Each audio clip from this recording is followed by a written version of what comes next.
Marathon tips to train smart and run strong is what we are talking about today.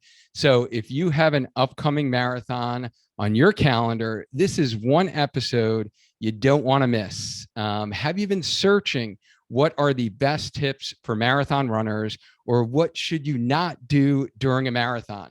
Or maybe you're wondering how to prepare for a marathon for race day success. Welcome to episode 138 on the Healthy Runner podcast, where we help you get stronger, run faster, and enjoy lifelong injury-free running. Today, I have a very special guest and colleague of mine, Dr. Victoria Sekely, who is a physical therapist, strength coach, run coach, and owner of Train Smart and Run Strong.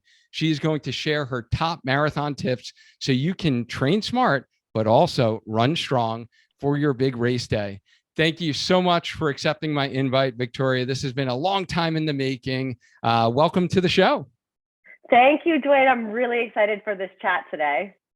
Yeah, as am I. Guys, in this episode, it's just going to really be two PT, run and strength coaches talking about marathon training and some of the common problems and mistakes many runners make and how you can overcome these to crush your 26.2 miles. Victoria, on the show, we always start with a little dynamic warm up, like we would before our runs. So if you can tell our listeners where you call home and give us a little bit more backstory on how you've really gotten to this point in your running journey and your career. Yeah, absolutely. So I call New York City is my home right now. I'm originally from Toronto, though, so I am Canadian. I know a lot of people like to know that about me, but currently reside in Manhattan. I've been here for just about 10 years now. So running in Central Park, the West Side Highway, those are kind of like my usual runs, which a lot of people really love to hear about, but it's nothing special, lots of people all the time. That's pretty much what it is. I got started with running. Actually, the first race I ever ran, I was 12 years old, and it was a half marathon, and I did it with my mom. And my mom was the biggest runner in my family. She was training for a race. I actually played tennis growing up. That was my main sport. So my mom was training. I wanted to do something different. She wanted me to join her. And I kind of just started running a little bit more with her. I mean, tennis was already quite demanding. And I ran the half, and I remember finishing the race and being like, this is such a special feeling, like a feeling that you can't really get from other sports that I'd played. So that's kind of what the bug that bit me was, that first race that I ran. And then ever since then, I kind of just ran on my own. Running was really more of my outlet, not so much of racing and training. It was more like, okay, I'm in school. Running is what I love to do. Not really training for anything. Didn't run with a watch for a really long time. And then once I went to PT school, I figured out that what really lit up my eyes was working with runners. And from there, Train Smart, Run Strong was born, and I haven't looked back since. So that's a really quick way of describing the last 20 years of my life. Well, you're definitely pretty much like 20 years ahead of me because you found your passion for working with runners a lot earlier in your career than I did. And you've also started running where I started like running my first race at like 32. You were like 12. So you're like 20 years ahead of me. No, I mean, honestly, like the passion didn't really, I never thought I'd be working with runners. Like if you had told me at 12 years old that you're going to make a career out of this, I would have been floored, right? I never saw it like that until a couple of years into actually my PT career, that I was one of those times in your life when you start out in your profession and all of a sudden you're like, oh my goodness, is this really what I want to do? And you kind of have to pick it apart a little bit more. And running, I knew, was the thing that I always enjoyed. So just one day, like, wait a second, I can put these together. And from there it was, so it's not as simple as I've made it seem, really. Right. But yeah, no, I give you a ton of credit, though, honestly, Thank for you. niching down early Yeah. on. Like I said, if I Yeah. could do it again, I would have done that a lot sooner in my career. And I just love everything, honestly, that you've done for yourself, your career, how you're helping the running community. I've been following your content for the better part of like 2 years. I remember way back when I was on Marathon Training for Beginners podcast with Harrison and Mo. And I Yes. believe you were on their show like maybe 2 episodes before mine. So I was like, Yeah. listening to their show at the Oh, time when we had scheduled our thing. Awesome people, by the way. And so great. I've heard you on like other podcasts that I've been on as well. And I've started following your Instagram. You post some amazing content on your Instagram page, and it's just weird how the world, the running world, the Yeah. running health world's all connected, and a bunch of our colleagues kind of put us in touch. And I know Yeah. Brooke as well, our healthy runner dietitian. And so I am super excited to finally actually meet you and Yeah. have this chat today where we can chat all things marathon running. Yeah. Speaking of running, what is your favorite distance to run a race? And are you like a person who loves running races, or you don't run a lot of races? That's a great question. Honestly, my race, like the majority of the races that I've run have been in the past even 2 years.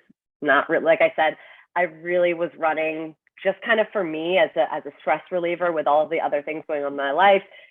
Becoming a physical therapist and working, as you know, it can be very demanding. Our hours are insane sometimes, like 7 to 4, 11 to 8. So there's not really much time in there to have a successful training plan. So I kind of just did it on the side. But recently is when I started realizing that I want to race a little bit. I want to see what I can do. So I'm definitely a newbie in the racing world. My favorite distance right now would probably be the half marathon, just because I feel like, and we'll talk about this later, definitely, but I'm currently training for a full, which will be my first one, actually. Okay. But half marathon is a distance that doesn't require as much time and energy as a full marathon does. And I just love that idea that you can actually pick up your speed a little bit while it's still a longer distance race. So 5K, I think, is honestly a tough race to train for me, because I'm not so good at like sprints necessarily. I would consider myself a longer distance runner. I generally enjoy going out there for 30, 45, 60 minutes, even if I'm not training for something. So the half marathon, I think, is a perfect, between the two, you can still pick up some pace. You can still get some speed work in your training while also kind of getting in those longer runs that can be almost like cathartic to a point. So it's the best of both worlds, I want to say. Yeah, no, I completely agree. Half marathon Yeah. is definitely by far my favorite distance. Yeah. So this is exciting. This is going to be a great chat, because you just mentioned Yeah. your first marathon is coming Yes. up, and I'm doing my second marathon. So Ooh, wait, my which one are you first, doing? so I'm doing Hartford, Oh, awesome. and you are doing New York City, right? Yes.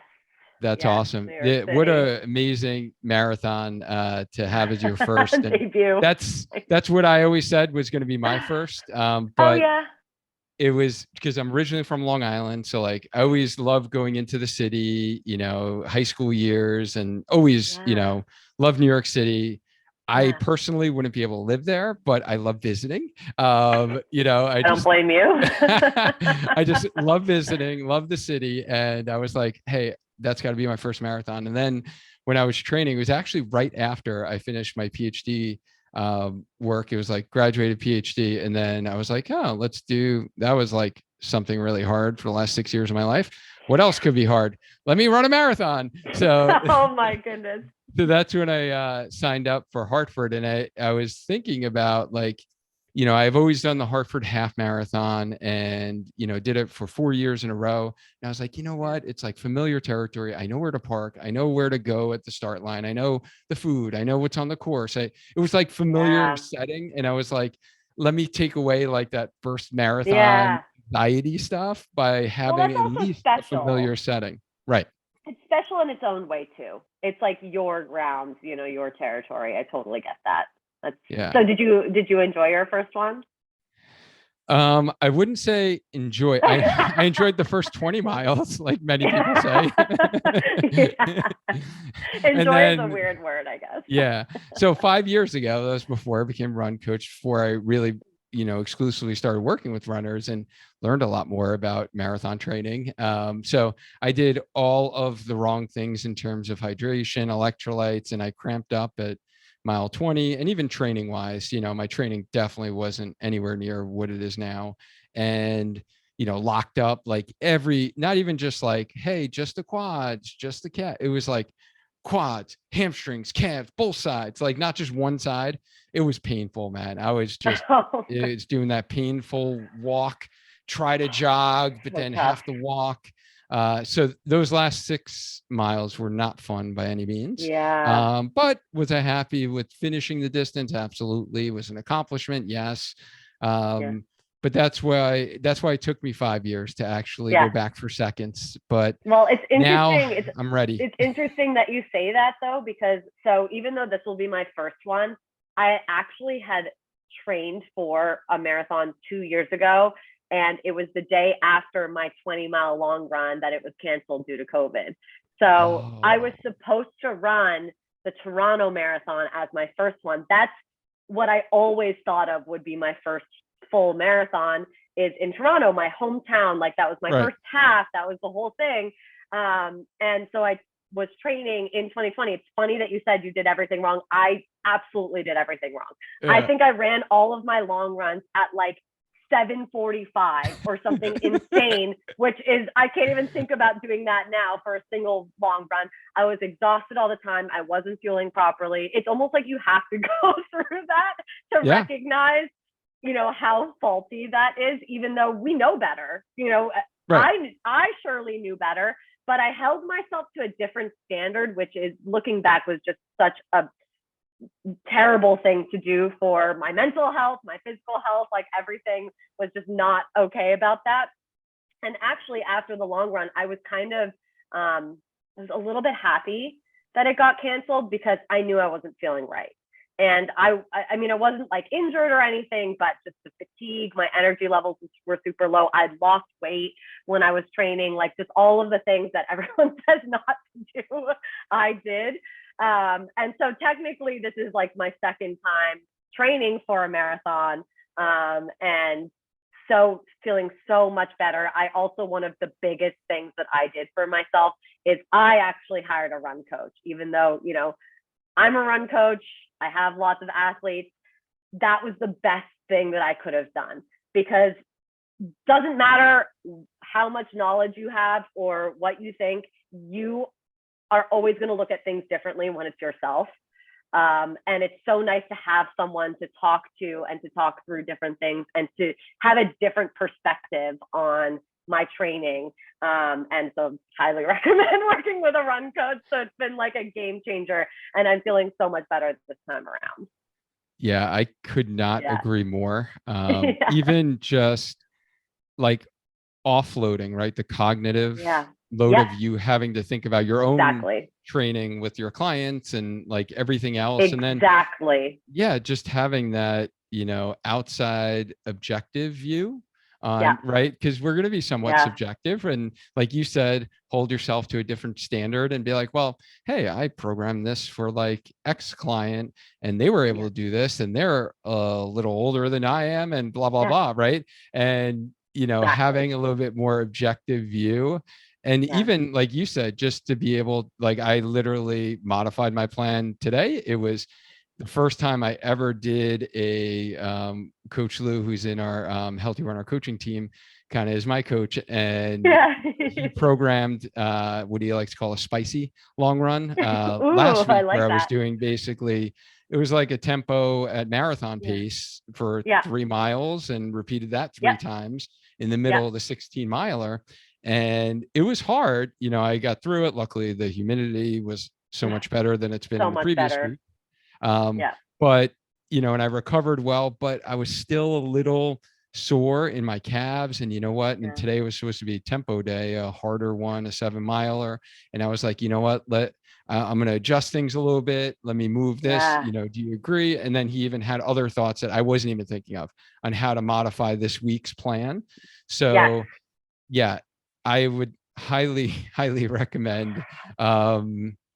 those, you know, getting a run coach. And, I think I'm sure you find this as well. Don't you feel like either runners feel like, hey, I'm too slow to actually benefit from coaching, or Yes. like I'm a slow runner, like I can't, 100%. it's only for elites or something, right? Or fast runners.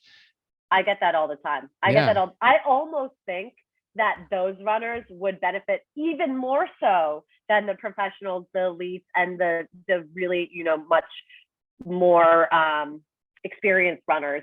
I truly, truly believe that if you're a runner and you have a goal, and that goal can be that goal doesn't have to be, I'm going to run this half marathon in this time. It can be something so simple as, I just want to increase my mileage and feel good. Or it can be really simple as, I just want to, run a little bit faster, or I want to run 60 minutes consecutively without stopping to take a break. Those types of runners can benefit so much from working with a run coach, not just from like gaining knowledge and everything from working with someone who maybe knows a little bit more, but also having that reassurance and that back and forth that you can get from someone who is looking at your plan a little bit differently than you are. And every coach who knows that has a coach to help them. So yes, you could, especially those runners can benefit from working with someone 100%. And it's just a matter of like fast tracking your progress, right? Yeah, As a runner. exactly. And all of the mistakes that I've made in the last, 11 years, it's like, for the runners that we work with, it's like, hey, you're going to take our quote unquote clinical experience and our coaching experience, and, we're going to fast track that process, provide you like structure, accountability, support.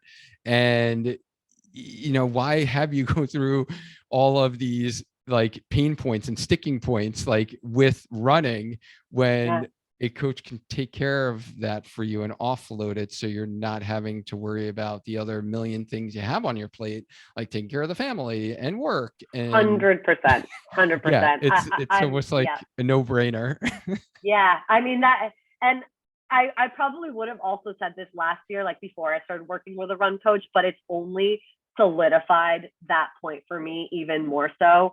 And it's not even like, it's not like I sit there and tell my athletes, like, I know better than you on how to modify your, that's not even it. It's like, you actually know your body better than I do. You always will, right? That the athlete will always know better. It's more of just the conversation that you can have with someone else who understands your goals and understands your training plan, so that they might come and say, hey, I'm going to miss this run. I don't really know what to do. And then it's the idea of going back and forth. Hey, what if we did it Saturday before, 2 days before this other run? Having that conversation with someone who gets you and gets your training plan is huge. And I think a lot of runners can benefit from that. And you never, ever get that from like a stockpile training plan that you just pick off the internet. That's for sure. Exactly. Right. Yeah. And yeah, there's so many times and key points in the training cycle that modifications need to be made. Exactly. And there are some people who just plow through because they're like, I need to do this. This is on my calendar. This is the training plan I'm following. And it's like, if we just make this little tweak, right, we're going to prevent that injury, or we're going to prevent that overuse and you being over fatigued and not being able to perform the way you want for your quality, workout that week. Like I kind of missed my tempo. It was like, I knew I wasn't going to be able to show up for the quality tempo run I had in this morning's, schedule. So let's move it to tomorrow. It's like those little things that really make the difference. Huge difference in outcomes. Yeah. And ultimately, like, you were the one who knew that, right? Like you as the athlete are like, this is how my body's feeling. And just being able to tell someone about that and walk through it, like you were able to come up with a plan. I think that is what's necessary, because either if you're kind of doing it on your own and you maybe don't really understand much about like the training plan, or you've never like built a training plan for someone else, it's a lot harder to say, should I skip this completely? Should I just kind of push through it and hope for the best? Or should I try it later in the week? Like there's so many different options that you have. And it's so much better to have someone guiding you through it. Yeah. So Yeah. I know you mentioned this is the first time that you're working with a coach, and this will be your first official marathon that you are running. How has training been going for you? It's been awesome. I like almost feel like I have to knock on wood somewhere. Every time I say this, my coach checks in frequently and I'm always like, I'm feeling good, but I'm scared to say it. Yeah. No, but it's really, I mean, at the end of the day, like I've been putting in the work. I've been fueling like crazy, like double the amount that I ever have in a regular training cycle. And it's making me feel, that's probably number one, like the biggest change that I made. Second biggest change that I made was I truly run my easy runs easy. And that allows me to feel like when I get back from a run, I am not crushed. I'm not like so tired. I'm not limping around, you know, all of the type of stuff that I was doing the first time around. I'm not. I'm energized. I'm ready for the next run. And the third thing that I'm doing is also keeping my strength training consistent, which I never really have done. And I think that's made a really big difference too. It doesn't have to be like the hardest thing, but it's just, you know, I get it done twice a week. That's it. It's not like I'm killing myself doing the strength. And I think it's making me feel pretty good. So who knows? All of those combined, probably. Wow, such great points. And I'm sure we can even go in to a little bit more depth of those. But I'm just curious, is this a kind of 16-week, a 20-week like training block that you're doing for the marathon? Oh my goodness. I don't even know when we started. So I can't, I'll give you an example. I'm hitting my 20 miler this week. So, and New York is 2.5 months away. So I'm feeling really good about that. It's just, but that's not for everyone. You know, I would preface that by saying like, I have athletes that are not yet at that point, and maybe because they were at different points when we first started. But for me, I think that we were just able to do it because I was coming off like a pretty awesome spring as well. I actually also got COVID though in April, and I took 3 weeks off. And I only really started after that time off. I had to give myself that time off. I felt it. Like even though I didn't really get too sick, I just listened to my body. And thankfully my coach was super understanding and kind of just let me take as much time as I needed. And I think that because I took that almost like an off season there between the two, and then I really started going into marathon training, that allowed me to progress a lot quicker. So yeah, it's a long, I think we maybe started even in June, I want to say. Yeah, no. Well, I think you bring up a good point in that you really, the training starts well before the marathon.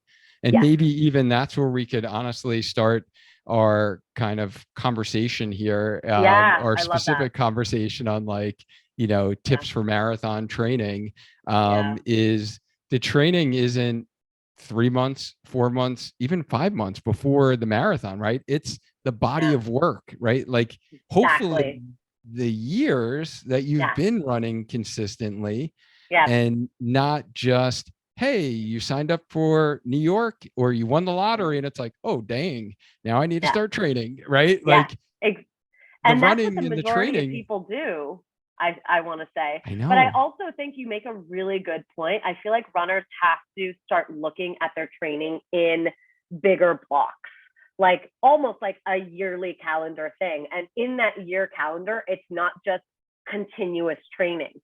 It's off season, it's base building, it's, you know, like shorter races. It's like slowly getting longer, like not just one marathon in the spring, one marathon in the fall, no break in between, just go.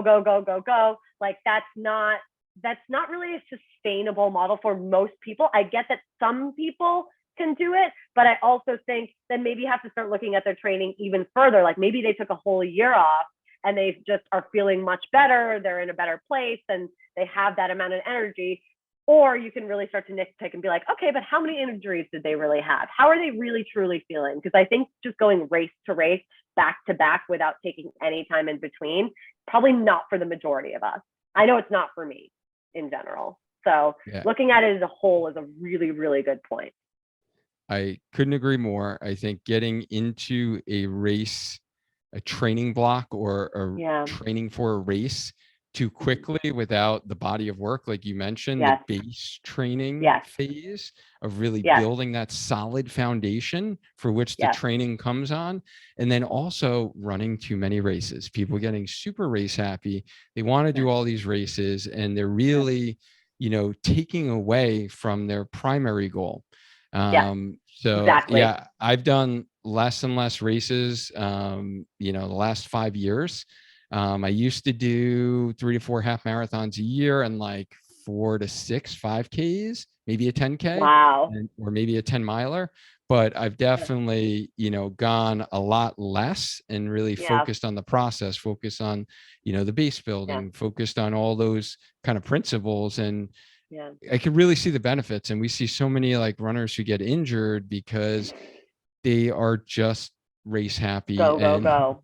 You know, they see the medal and it's like very appealing and they just want more medals. And, I but mean, it's like, at what cost? Behind you. Yeah. But this is like 11 years of work behind me. It's not like a year, right? I know, but that's it. Like there's time, like there will be that race, you know, that there will always be the race. And at least from what I learned this spring is I signed up probably for one too many. I was thinking of doing the 9+1 for next year.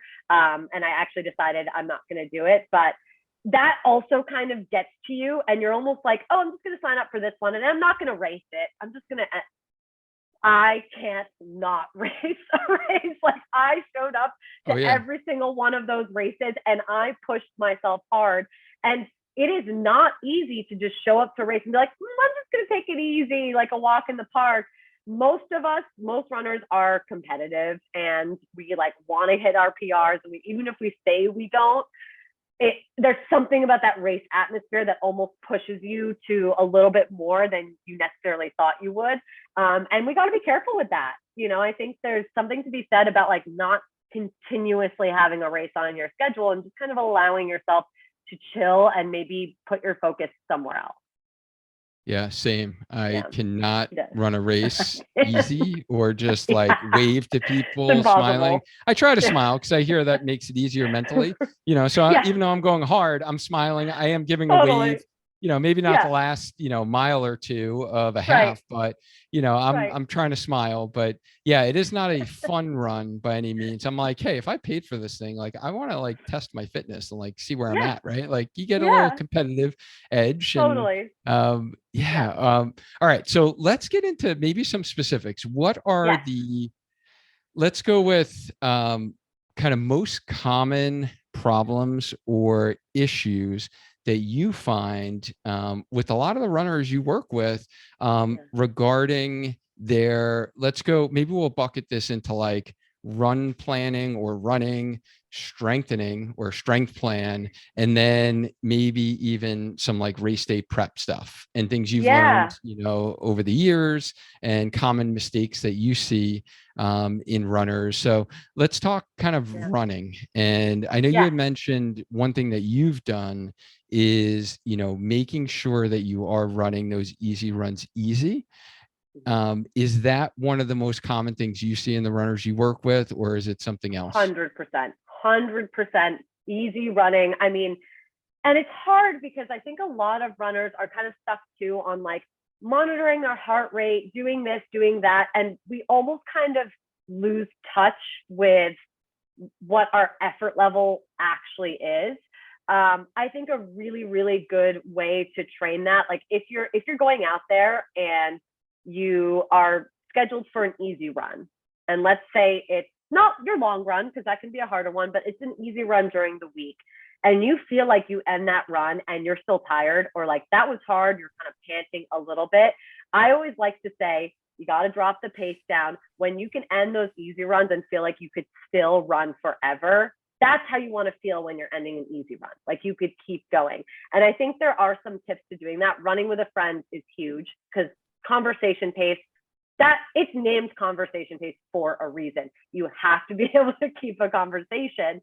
Like that's kind of the easiest way to gauge truly what your conversation pace is. It's run with a friend around the same pace. Make sure it's not someone who runs faster than you, because you don't want to feel like you're going too fast and can't really keep up. And if you can keep a conversation that whole time, that's how you know kind of where that effort level lies. So figuring out where that is super important from the beginning. I think that has to be done, kind of what you were talking about in base building. So right off the bat, from the start of a marathon training season, you gotta figure out what your easy pace is, and really never worry about what the pace actually is, what the number says on your watch. Take that out completely, especially if you're training in the summer and it's hot. Pace does not matter. Your body doesn't know pace. It knows effort level. So I even have some of my athletes write down, like on a scale of 0 to 10 after each run, what they truly think that level was, because it's subjective, right? Someone's 5 out of 10 isn't going to be someone else's 5 out of 10, right? But if you start to kind of build a log of all of those numbers, you can start to see a little bit more of a trend. But I think at the end of the day, really not staying focused on the pace and tapping into what that effort is the most important part of finding what your easy runs are. And the reason you do that is because you have to recognize that a marathon training cycle is long, it's strenuous, and it's not easy. It's almost like runners have normalized the marathon distance, when in reality, only like 1 or 2% of runners have actually run a marathon before. And it is not an easy race to run, no matter what people tell you, no matter what you see, no matter how many medals you see hanging on someone's wall of how many marathons they've done. It's not an easy race. So making sure you have that easy running down from the start will allow you to, first of all, make it to the end of the training cycle, keeping your body happy, not too fatigued, and not injured. So drop the pace talk. Pace doesn't matter. Effort matters more. And ultimately, that's what's going to get you to race day. But that's just my thoughts on the easy running. I love it. Effort matters more. And that is something that we stress a lot with our clients is, rating of perceived exertion and RPE versus really perseverating on the pace and perseverating on your heart rate, like you had mentioned. And we just had a heart rate training episode with Denny Cray. And, he talked about that and just keeping it. But the philosophy and the mindset is the same as far as with heart rate training is you got to keep the heart rate low. If you're keeping it low, you're going easy. Your RPE is easy. And, I love using effort because it will change your pace depending upon the conditions, right? The course, if it's a hilly course or the weather, right? We've just had some like extremely high dew point weather that we were running in pretty much all over the country the last month or two. And, that affects pace and that affects recovery and that affects how we're going to be able to bounce back from our runs and be able to continue moving forward in marathon training. So I couldn't agree more, going on effort. And then the other thing I want to add, and it'll be interesting to get your thoughts on this as well, because I feel like I've always wanted to mention this in previous episodes that we've talked about kind of running easy, but for some reason it goes in my head and then we get into a different conversation and I never mention it. And I always tell my clients this is like easy, but it doesn't mean slow and sloppy. Right? Like we want to go easy, but still have good running form and make sure you're maintaining your cadence, because a lot of people, 100%. when they slow down, they start changing their form. Their cadence slows down a lot. They start overstriding. They start becoming, just slow and sloppy, getting more hip drop because they're just going slower and they're like slumping down. They're getting all this like vertical displacement going on. Do you find that's the case as well? And you need to kind of coach your runners? Yeah. I mean, I'm guilty of it too. When I was first learning what my true easy pace was, I was completely sloppy. And I think I gave up on it at once the first time I did it, because I was like, this can't be right. Like, I don't feel good with how this feels. And for me specifically, and I think it's different for everyone, so it is important to work with like a run coach or a PT on this specifically. But for me, Cadence is big. So recognizing, like, having the cadence on my watch and being able to monitor that, making sure I don't slip below 170, which is my number. Again, different for everyone, but I Mhm. figured out that that's where my body feels best. And something else that really helps me too, like little form things. One, keeping my chest up. Like, I just literally think, keep my chest up. That's it. Very simple, and this is usually when I start to fatigue, or like I feel like I'm kind of slumping down. Just bring my chest up. I think it also helps me breathe, and it helps me stay in a better posture. And the last one is just like picking up your feet a little quickly, which I think is similar to cadence, but that's something that I also do with my running. Again, I'm being very specific to me because it's different for a lot of runners. But for me, when I think about just picking my foot up a little bit more quickly, I don't feel as sloppy.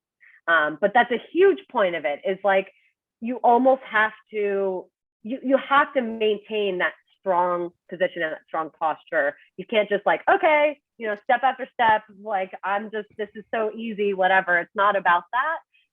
But then in time, the more you think about it, it kind of becomes second nature after a bit. Yeah. And it Yeah. takes time. And I was the Yeah. same way, Victoria, like when I was Mhm. really trying to slow down. So just to Yeah. put, some numbers in context for folks, Yeah. my easy runs, I used to go at like low nines, mid Yeah. nines.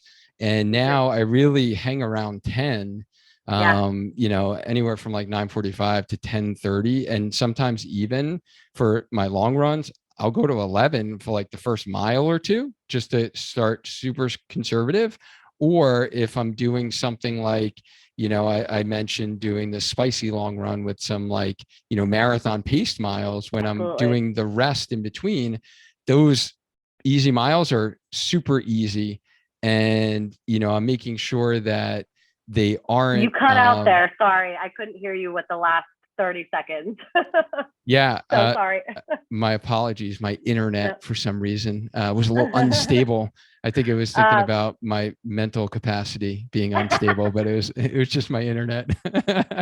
Um, just repeat the last like 10 seconds of yeah. So I of was what you saying, like, said. Yeah. even Yeah. for something like the long run that I was mentioning, I was doing marathon pace Mhm. miles, and then there was a break in between each interval of a mile.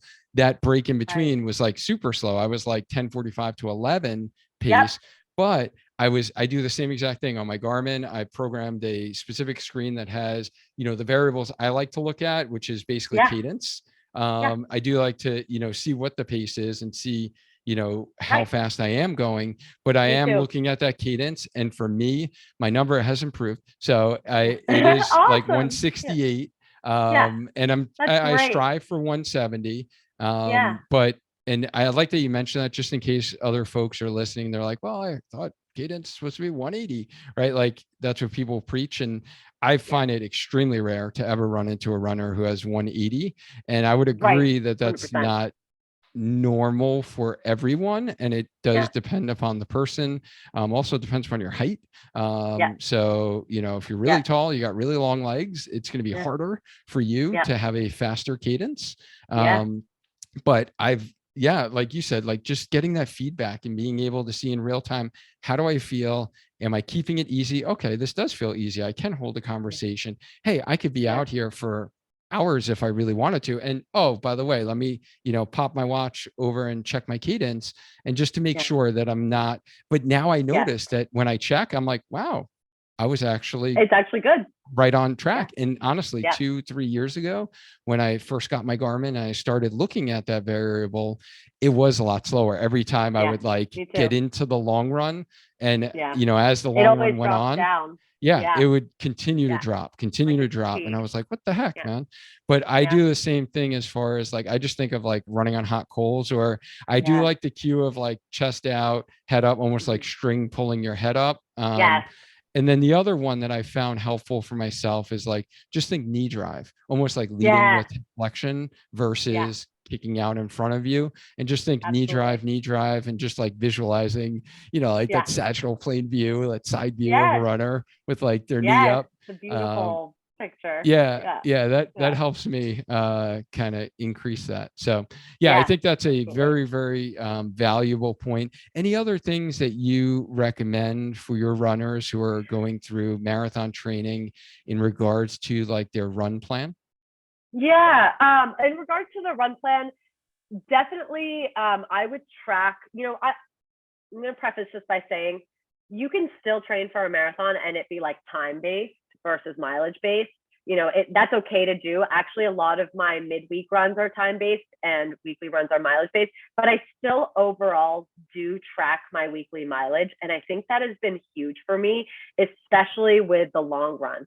So something that I did wrong in the first time when I was training for the pseudo first marathon that I ran, which I never got to 26, but I trained for the whole thing. So I'm taking it. But my long runs were like way over 50% of my weekly mileage. So I was running like 2 or 3 times during the week. And I mean, honestly, I was busy. Like I had a lot going on. I was in, year 4 or 5 of being in corporate PT. I was overworked. I didn't really love what I was doing. And I was training for the marathon and I didn't have a lot of time during the week. And I was just kind of like, well, my long runs will make up for it. So I was running like 3, 4, 5 miles, maybe 6 or 7 during the week, and then running like 15, 16, 17 on the long runs. And it just got exhausting. Like, yeah, I didn't fully get injured, but I didn't feel as good as I do now. And I think a huge reason is the long runs. Yes, they matter. You have to get that long run number up. You don't want to just run a marathon after doing like 12 miles as your longest run. I wouldn't recommend that. But it's the overall weekly mileage, I think, that as a whole, that matters more. So keeping that general number up and making sure that long run isn't like an outlier where your other base runs or your midweek runs are like so much lower, because then your body's just generally not used to running that long. And guess what you're training for requires your body to be comfortable with running long. So that's probably, especially if this is your first time training for a marathon, giving yourself that amount of time to build that overall weekly mileage, I think, is super important. And that takes time. Like you can't just do it one day being like, oh, I'm only at 20 miles a week. Okay, I'm going to do 30 miles next week. Like that's a little bit too much of a jump. But easing into it and recognizing that it's not just the long runs that are important, but everything as a whole, I think has been a huge thing for me and for my athletes as well. Yeah, so really looking at that big picture from a Yes. weekly standpoint. And, Yeah. this really speaks to what Victoria was talking about earlier with regard to base training, right? Yeah. Because you can actually get that weekly mileage up during your base training period. And, I shared with our listeners after my last half marathon, when I made my big announcement to run this marathon. Love it. Kind of, some of the things that I learned during that cycle, and that was actually the highest weekly volume that I've ever done before Awesome. in training. And it's because I had this base training period during the winter where I didn't run an early spring half marathon like I typically would, right? So I had this longer base building period. And then during my half marathon training cycle, I was able to peak at a higher mileage. But some of you might be surprised. I'm halfway through my 16-week kind of cycle here for this marathon.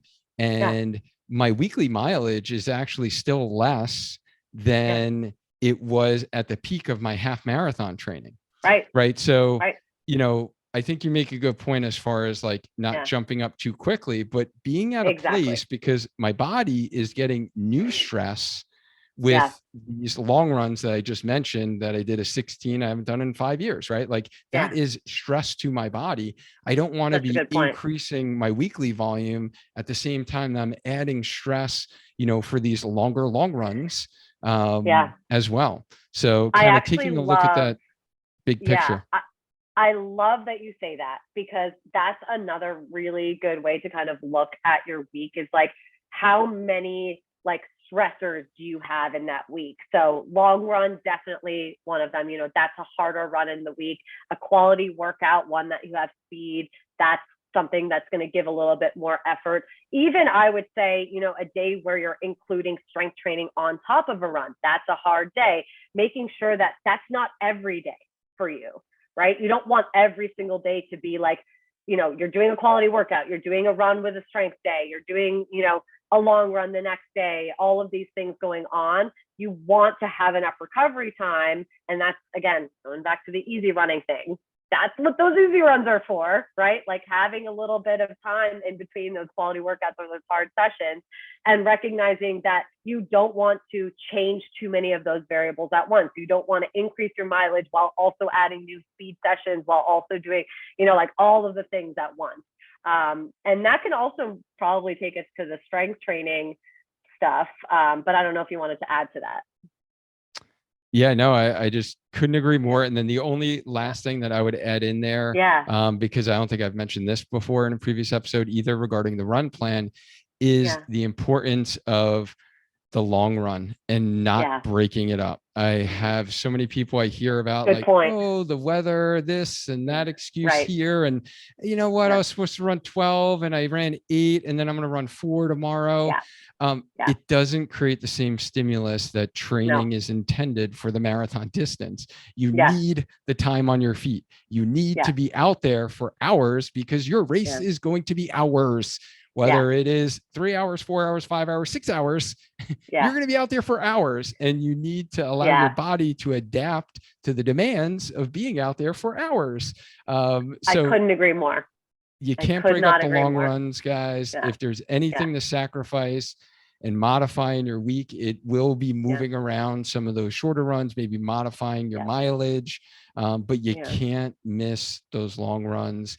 Obviously if you're having a current injury that creeps up, pops up, that's where it's so important to see a running PT who specializes working with runners, who's not going to tell you to stop running and training for that marathon that you have, but can actually get you better quickly and modify, tweak it just a little bit. Maybe instead of running 16 for your long run this week, you take it down to 12. And then hopefully next week you're pain-free. And now we can do that 16, not say, hey, don't run for 2 weeks. And then if you're pain-free, go back to your training. And then you get people who like jump right back into 16 and they haven't run in 2 weeks. Right. Like it's kind of such a good point. It's such a good point. I want to go back to what you said too about like the breaking up the long runs. I feel like a lot of the runners almost see it on like professional athletes pages where they're like, I went out for an 8-mile run in the morning and then I did 4 miles at night. It's like, okay, they can do that because they're not only doing that, they're also putting the time on their feet, like at the same time. Right. So it's like, you can't really compare to those professional elite athletes. First of all, you never know what's going on behind the scenes. Like to your point, they could be injured and maybe that's something they're doing to help ease their injury for a little bit. Who knows? Like we never really get the full picture behind anyone's training as much and as open as people are. I just don't, you never see the full picture on social media, case in point. But also to your point, you have to, like for long distance running, half marathon, full marathon, it's not just about the mileage. It's about getting that mileage in at one time, because that is what you are doing for the race. Like there's literally no other way to put it. You can't really like take a couple hours off your feet and be like, oh, it's the same because I did the overall mile. No, it's like your feet have to get, your legs have to get used to doing that mileage in at the same time without any huge breaks. That doesn't mean you can't like stop and walk for a little bit. That doesn't mean like any of that kind of stuff. Obviously that can happen, especially in the heat that we've been dealing with. I will allow some walking breaks. I even think that that's a better way, especially if you're more likely to get through it in that time that you're on your feet already. But yeah, breaking up the long run, very rarely done. If you see professional runners doing that, that's not the reason they're doing it, is to get their full mileage in that day. So it's like a completely different, separate thing, I would say. Yeah. And I think you bring up a good point that our lives are much different. Most of us are working full-time jobs or 2 jobs or whatever we're working. We're probably on our feet a lot more than the professional runner who might be, going to see their PT, then their massage therapist, then hitting, the steam room and the jacuzzi in between those runs. And, having a professional chef or a nutritionist giving them their meals, right? So they're If doing like only. all Yeah. the other things Yeah. that you are probably not optimized and maximizing in your life Yeah. that complement the training that they're doing. Right. Yeah.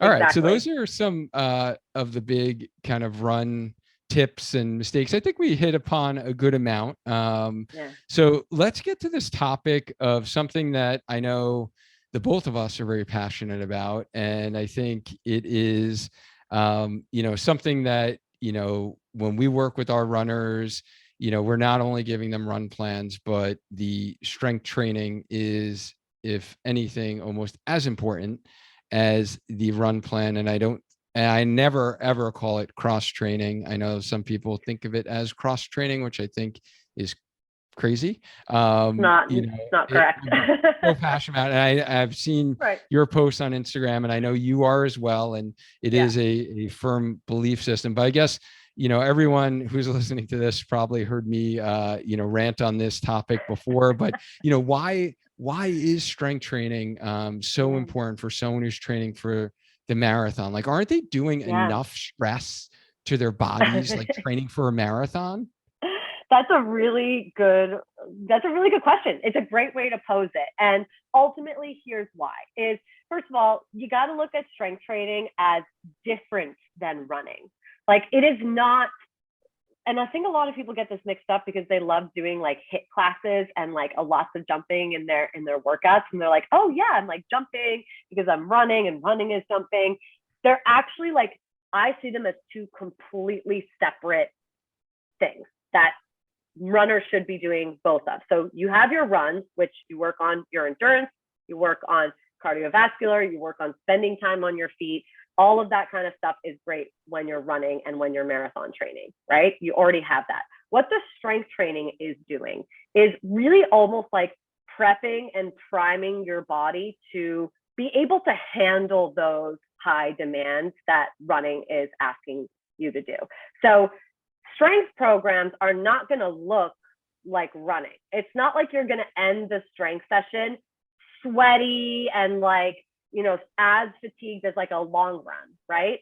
The strength is almost like, how can we ask your muscular system as a whole to work in a way that it's like in a more controlled and a more defined setting versus the running, right? And that almost allows your body to improve and to work on how the muscles are working and the control of your overall system. I keep saying the word control, I think, because it's super important when you're doing this running activity, right? So they're really two separate things. It's not about high intensity, fatigue, sweat, like all of that kind of stuff. It's about slowing things down, controlling the muscular system so that you are better prepared for that high mileage, for those long runs, for those tough running days in your running plan, if that makes sense.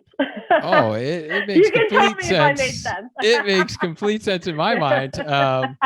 No, I love that you brought that point up, that your strength training shouldn't look like a HIIT class. It shouldn't look like a boot camp class. Yeah. It should actually work on loading and strengthening the muscles, because that helps protect our tendons, right? We know the most common injuries, whether it is patellar tendonitis, posterior tib, Achilles, all these tendon injuries we see a lot in runners, even outside of the hip pain, runner's knee, like all of those can be prevented with strengthening and loading those tissues to tolerate the demands of running. So I think that's a first good point. And then the other point that just popped in my head, see, like all these things, I just knew like this conversation would be natural. Like, guys, in case you're wondering, like, we didn't prep for this whatsoever. We had no outline. We're like, you know what? We're just going to talk and we're just going to have this conversation, and look at it. It's just flowing beautifully.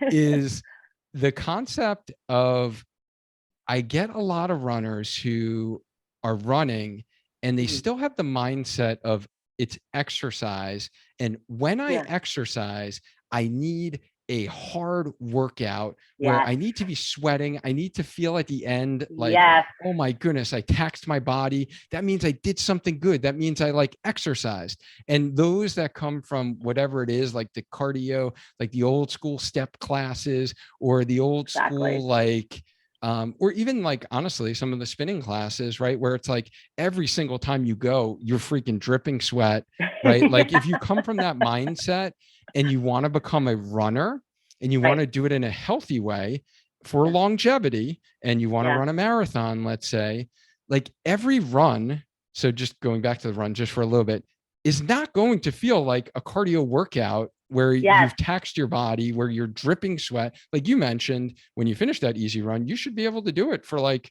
Yes. a bunch Hours. more miles. Yeah.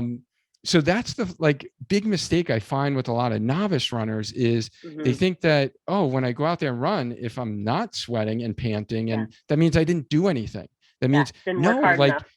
you Yeah. actually need to feel like you didn't work out Mm-hmm. actually. And yes, you were Mm-hmm. exercising, yes, you were running, but you're allowing your body to adapt to the Yes. demands of running, where you Exactly. progress in your fitness a lot quicker and in a safer manner, so Yeah. you don't get injured, right? Yes. Like injury rates are ridiculous, right? Like I know some studies show like 60, 70% of runners, like as Yeah. high, that are getting Yeah. injuries. And it's Yeah. not normal to train for a marathon and have an injury pop. Like that's not Yes. normal. Like you Right. can train Yes.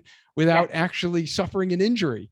Well, I think it also goes back to like, kind of bringing it back to the strength training. And I see a lot of runners make this mistake too. Kind of what we said about the running. It's not like you're introducing like new super hard exercises in the middle of a marathon training cycle, right? That work should be done before. You should be taking an off season, or maybe even doing it in like the early weeks of the base building, where you're like, okay, I'm going to focus on strength and I'm going to do these hard exercises so that when you get to the middle of marathon training, you're not, just like what you said, stressing your body with these like, loading under 200 pounds of the squat, which maybe if you're comfortable with that and if it's become a little bit easier, then you can do it. But you're not introducing that out of the blue in the middle of a marathon training cycle, because you don't want stress on top of stress on top of stress. I almost like, and people hate this word. I actually hate this word too, but I kind of look at the strength training during a marathon training cycle as maintenance, as like, this isn't new. Like, this isn't the first time I am ever doing a squat in my life, right? Like, that's the type of stuff that you want to do beforehand, so that when you get to the middle of marathon training, your strength exercises are not like, oh my goodness, I'm so tired, I'm so sore that I can't move my knee the next day for my run, like all of that kind of stuff, right? So again, taking the time beforehand, putting in those hours of strength training, that time to learn it before you start the training cycle, I think is super important as well. Oh, I couldn't agree more. And we had talked Yeah. about this in episode 120. I had another amazing PT on the show, Scott Yeah. Greenberg, who Yes. really shared some great like strengthening tips. And I talked about my personal journey of like never being able to deadlift, never being able to like do heavyweight squats. And I thought like, I just couldn't do it. My body wasn't made for it. But I dedicated all of the winter and base training phase to get my movement patterns right, to correct those movement patterns, to start with, I talked about like ridiculously, like me being in the bar, like under the bar at the gym, just like squatting the bar, and like all these dudes like looking around like, why is this guy only doing the bar? But I knew like, hey, this is where my body needed to start out. I had to like put my ego out the door and gradually progress that. And it's so funny you had mentioned this, because I actually created a reel this morning that I'm going to post later on, showing my first 8 weeks of marathon training has actually included deadlifts and squats of lifting heavy, because it wasn't new for me. It was what I was doing in base training phase. And now that I'm halfway through, I'm following exactly what you just said. And now I'm going to more of a maintenance, because in my whole 12-month calendar, this next 8 weeks is going to be the hardest, most demanding Running. time on my body. And then I need a taper before the race. So now my strength training is going to be actually the least amount that I do in my 12-month cycle. Exactly. So that's so funny that you mentioned this. And by the time this is on the podcast, you guys will have to go back a week or two to look at that reel. I can't wait to see it today. You can please critique my form. It still needs some improvement, especially the deadlift. I'm sure I had a hip scope for a labral tear, and that's actually how I started first running. Is after that, no way. And my surgeon was like, "Hey, yeah, don't do cardio on the treadmill, because that's what I used to do. I was like gym rat. It's like, don't do cardio on the treadmill. Go for a run outside." And I was like, dude, like, what it's is cold that? outside. What like, even yeah, is people that? actually run outside. Like, I used to do that for sports and like for punishment as a kid. Yeah.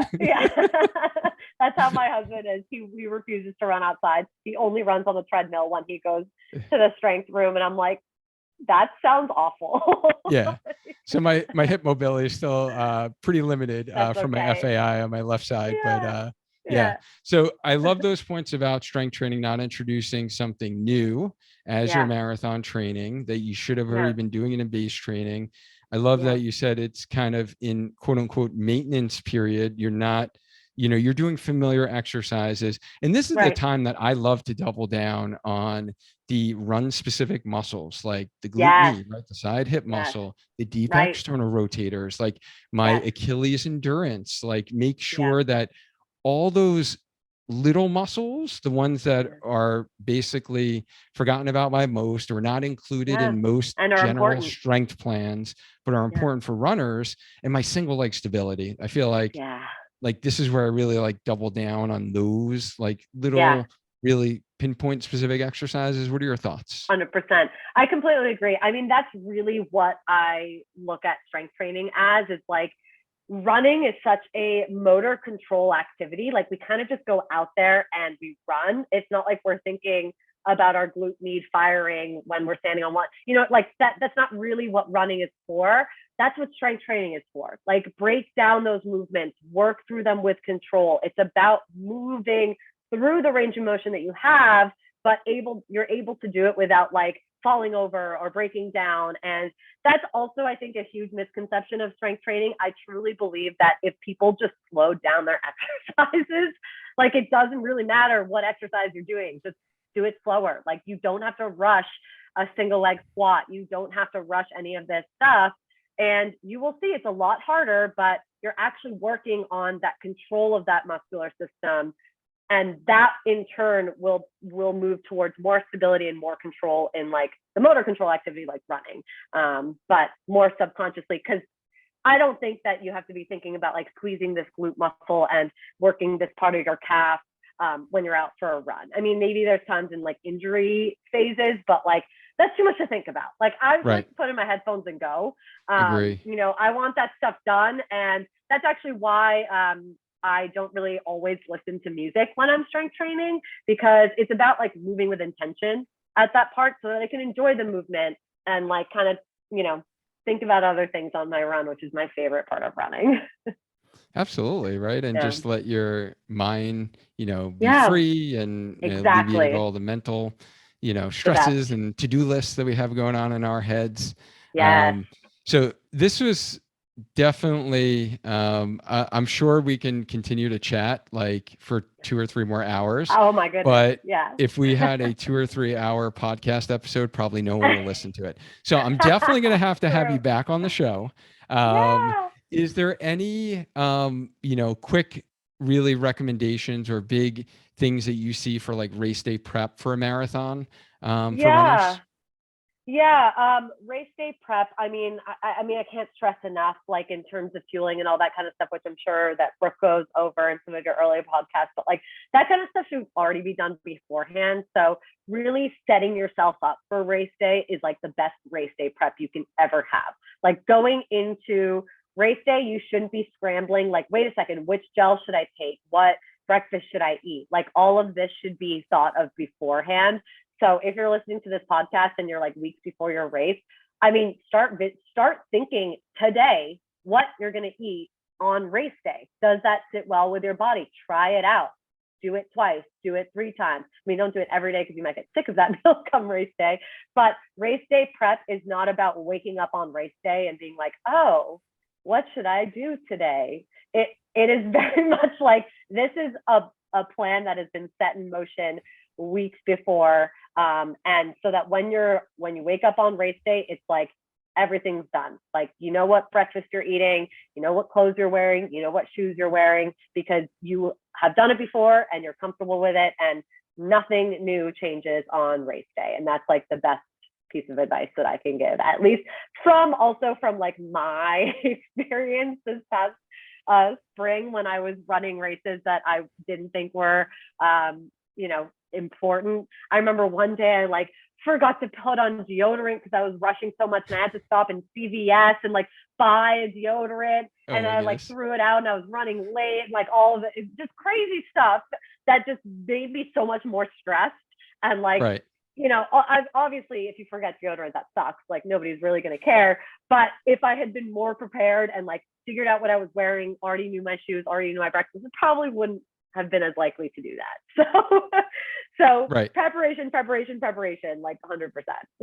And that just reiterates everything that Brooke and I discussed, and nothing new on race day. So I love it. I love it. And I'm sure there are going to be many runners who really resonated with your message about running, marathon training, and want to follow all the great content that you help runners with. Where can our Healthy Runner community connect with you? Yeah, Instagram's the best place, at Train Smart Run Strong. I also have a website, trainsmartrunstrong.com. But Instagram, DM me, I put up question boxes on there, lots of opportunities to connect, which I love to do. Yeah, no, you have an awesome Instagram page. So I would definitely highly recommend everyone start following Victoria. And thank you so much for accepting my invite and coming on the show. This has been a long time in the making, and I'm just so excited that you were able to share this knowledge with our Healthy Runner community. Thank you so much, Duane. This was so fun. We have to do it again. Absolutely. And as always, guys, let's maintain a strong mind, strong body, and just keep running. Until next time.